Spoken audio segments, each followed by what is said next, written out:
Në sharkun e Elbasanit shihet një rritje interesi të huajve për të punësuar në sektorët të kyç të ekonomisë lokale. Sipas të dhënave zyrtare nga zyra e punës, bëhet me dije se përgjatë periudhës 2023-2025 në sharkun e Elbasanit rezultojnë të punësuar 1112 persona. Pjesa dërmuese e tyre janë përqendruar në Bashkinë e Elbasanit dhe një pjesë tjetër më e vogël kryesisht në Librazh, Peqin dhe Gramsh. Largimi i popullsisë vendase, veçanërisht i krahut punës jashtë vendit, ka krijuar boshllëqe në tregun vendas. Përpasoj këto hapësira po zëvendësohen me punëtor të huaj.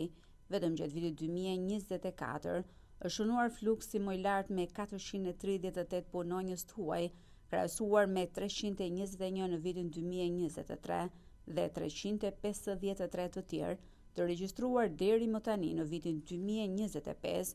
Fuqia punëtore e huaj në qarkun e Elbasanit vjen kryesisht nga Turqia, Egjipti, India dhe Filipinet, duke reflektuar një lidhje gjithnjë më të fortë mes tregut lokal të punës dhe vendeve jashtë Europës. Ata janë angazhuar kryesisht në sektor me kërkesë të lartë, si industria përpunuese, përfshirë përpunimin e drurit dhe tekstileve, ndërtimi, energjia dhe shërbimet, veçanërisht në turizëm dhe hoteleri.